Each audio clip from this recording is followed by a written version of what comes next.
Welcome to the Pivot with Passion podcast. Hi, I'm Penny Castleman. I believe everyone is deserving of a phenomenal life. And that life starts when you grab a red marker and claim what you truly desire.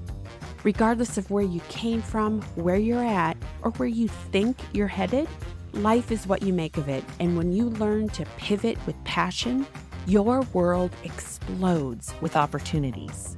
Go grab your favorite beverage and let's shake things up as we explore how to pivot with passion. Hello, my friend. Thank you so much for inviting me into your ears today.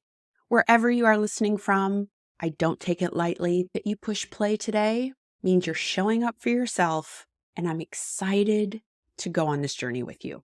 So let me start with a question. How did your last week end? Did you feel accomplished? Did you feel empowered?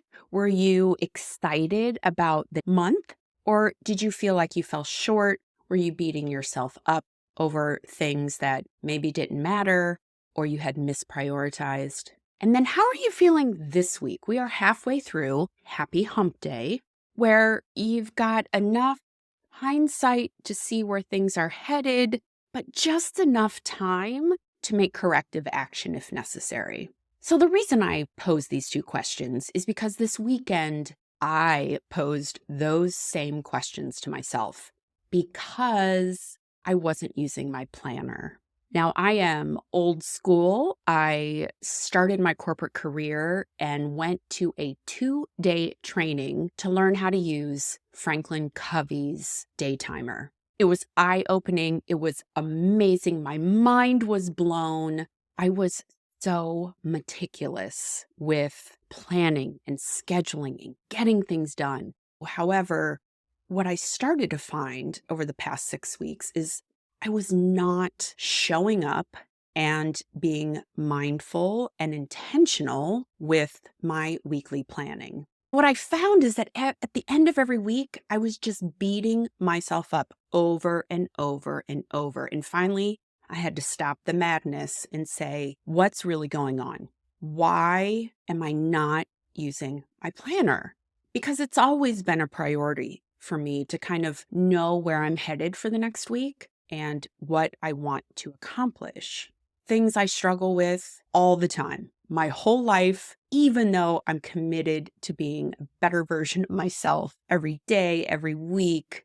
Man, do some of these things still get challenging, even for me. So although I was thinking it was a priority, I would get to the end of each day, and on days that I was super tired or I had chosen to do lots of other things instead of plan my next day, I'd kind of say, well, I'll do it in the morning.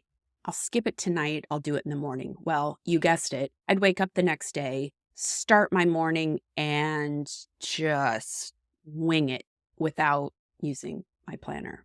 And what I finally realized was that I needed to correct what my planner meant to me and how I was treating it. Yes, I said it was a priority, but now I am calling it a non-negotiable. And that's what I want to talk about today. Are you beating yourself up at the end of the week or the beginning of the week for things that you said you wanted to do, didn't get around to, and you're finding this pattern where it's happening over and over and over again? And whether that is, in my case, using my planner on a daily basis so that I stay focused. Maybe it's working out for you. Maybe it is eating clean for you. Maybe it is spending time with friends or children or family.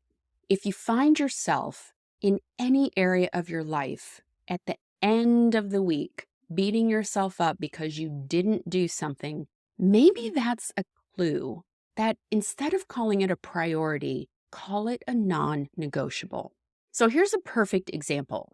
If you've been with me for a little while, you'll know that recently I went on vacation. And one of my absolute non-negotiables for this vacation was that it has to have a king bed. I know, first world problems. I get it.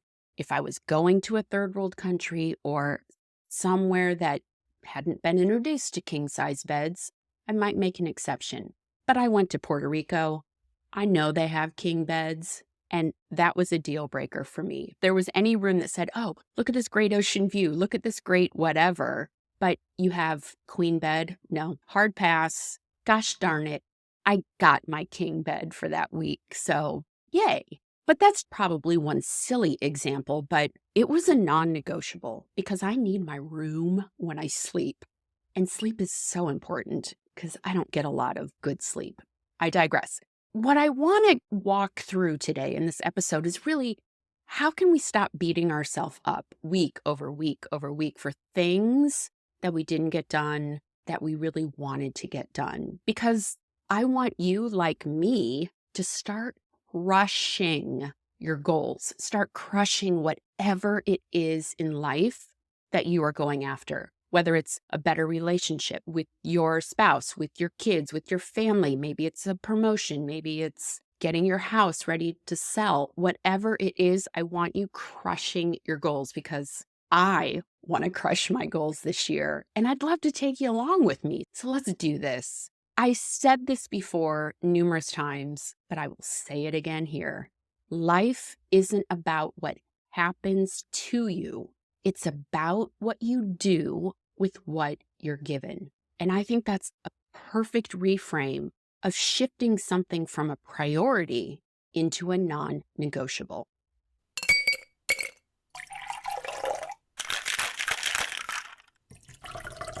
It's time for a clarity cocktail. Okay, my friend, are you ready for this week's clarity cocktail? I know I am. I went searching for something that really resonated with me, and my hope is that it does the same for you, but here we go. Don't let the fear of the time it will take to accomplish something stand in the way of you doing it. The time will pass anyway. We might just as well put that passing time to the best possible use. Earl Nightingale. This is probably the longest clarity cocktail I've ever shared, so I'm just going to read it again a little faster. Don't let the fear of the time it will take to accomplish something stand in the way of you doing it. The time will pass anyway. We might just as well put that passing time to the best possible use. I love this quote, and I know I say that about every quote that I share, but I'm a quote junkie, so I kind of love any that I share. Okay. This is very relevant to me because it exactly describes when I was pursuing my MBA. I was a year and a half into the 3-year program. And because I did not have a business undergraduate degree, I had to take classes that other people in business took in undergrad. But I remember getting to the halfway point through the program and I was burnt to a crisp. I don't know what possessed me to register myself for 12 credit hours when I was working a full-time job, but I did it. And as a result, found myself crying about 4 out of 7 nights because I was overwhelmed, tired, pulled thin. I had a long drive to get where I went to school, long drive to work, a culmination of all these things that I put in place. I remember thinking to myself, you are halfway through. I could quit, yes, but I didn't really want to quit. But part of me really did want to quit. But I thought about, I've invested a year and a half of my time, effort, money, focus into this degree. I'm halfway through. I have 18 months left. And whether I go to school and finish the degree or not, 18 months will pass. And since up until that point, my life had been consumed with work and school, I started thinking, what would I do with all the time that I spend in school? I might as well keep going. And that drive, that idea that regardless of the time, it's going to pass. I can't stop time. I can only choose where I invest to focus. And whether I sat at home and watched TV for 18 months if I quit, or if I finished it off and made slightly better choices with what classes I was taking, like the quote says, we might just as well put that passing time to the best possible use. And so I can stand here today and say that 3 years after I started the program, I finished. Yes. And my friend, if you find yourself trudging along, it doesn't even have to be towards a degree. It could be, I don't know, what would you, I'm failing to come up with a good example right now, but whatever it is you are working on in your life, whether you continue to work on it or don't, the same amount of time is going to pass. If you find yourself pausing to reflect and trying to choose a path forward, whether you continue to pursue or not, tuck this one in your back pocket and sit with it for a little bit. And here it is again. Don't let the fear of the time it will take to accomplish something stand in the way of your doing it. The time will pass anyway. We might just as well put that passing time to the best possible use. Earl Nightingale. And now, back to the episode. Cheers. Circling back to the idea of non-negotiables, know this right from the start. It will require you to get uncomfortable. And as an example, looking at places to stay in Puerto Rico, there were some that came up that looked amazing. The interior was extremely artistic. It was tucked away. You had a private this and a little that. But the only rooms available had queen beds. And I said no. Honestly, I was like, hard pass on that. Because I had the belief that there were places in Puerto Rico that were available and had king beds. So yeah, I had to get maybe a little uncomfortable in turning down this beautiful space, knowing that there was something out there waiting for me that would meet my non-negotiable for a bed size. I know, my friends, first world problem. This is not lost on me, but just hang with me. When I declared that non-negotiable, I knew myself. And that's the other thing. When you move forward to choose a non-negotiable, understand how you operate. What causes stress, anxiety, frustration, joy, happiness?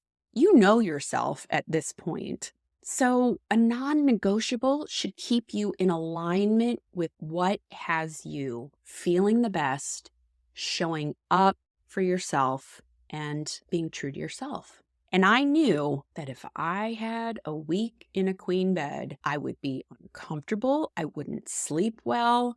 I'd probably have slight anxiety because I would be lacking sleep and could not enjoy my vacation to its fullest. So knowing that about myself, I was firm in my commitment to make that a non-negotiable. So getting back to my planner dilemma recently, I likened to how I was showing up to a 5-year-old. Now, I don't have children, but I certainly babysat a whole hell of a lot when I was growing up. And it would never fail.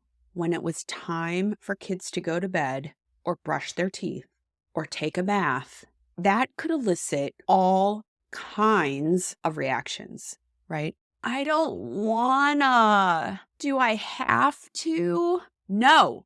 Maybe they'd run off and hide. Maybe they would pick a fight. Maybe they would throw a tantrum on the floor. However, their parents had thrown down a non-negotiable for the kids. You will go to bed, and before that, you will brush your teeth and take a bath. So in the end, as much fighting as the kids put up, it was a non-negotiable for those things to happen. Like I mentioned in a previous Clarity Cocktail, just do it as an adult.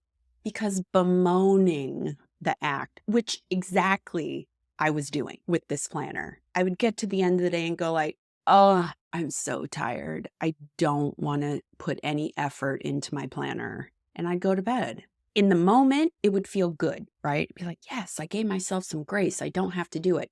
But then come the end of the week, and it was the lashing that started why didn't you do it? Why did you fail? And you get to a point where enough is enough. I either need to make it a non-negotiable or drop it as a priority. Because when you declare a non-negotiable, it's really a red marker moment. Because in that declaration, you're saying, time out. This is now so important to me that I will not let anything get in the way of me accomplishing it. And I'll be honest, having made that declaration on Sunday evening, I'm feeling wicked good about what I'm going to accomplish this week because I declared a non-negotiable. I will do my planning every night. I am not a 5-year-old crying because I don't want to brush my teeth, right? I'm an adult.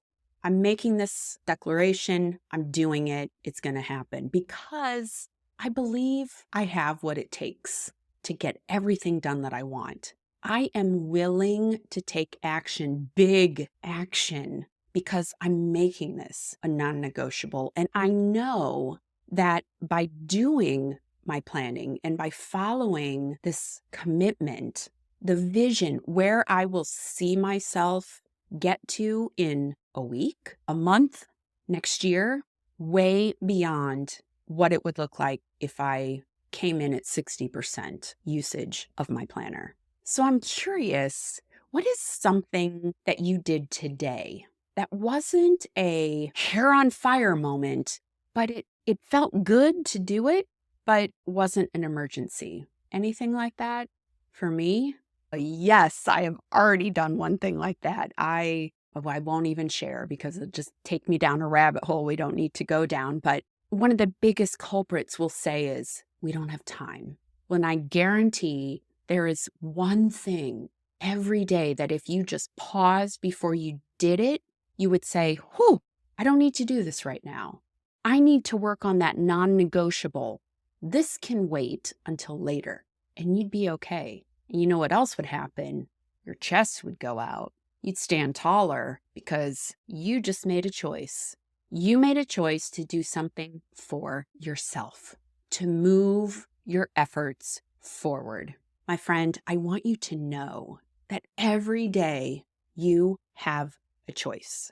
And I want you to feel empowered to find that one area in your life where declaring a non-negotiable would move mountains for you. And I want you to take that red marker, make the declaration, and move your life forward with the passion you have inside and the desire to achieve what you're ultimately going after. My friend, if you have found value in this episode, share it with a friend. That would mean the world to me. Until next week, have a great one. Friend, thanks for listening to this episode of Pivot with Passion. If you've been feeling stuck, exhausted, or frustrated, this is your permission slip to go grab a red marker and claim the life you desire and deserve. If you enjoyed this episode, share it with a friend, and then hop over to rate and review the show on Apple Podcasts. Because my goal is to put a red marker in everyone's hand, and I need your help to spread the word and make that happen. Until the next episode, go grab a red marker, get excited for your future, and make your first move to pivot with passion.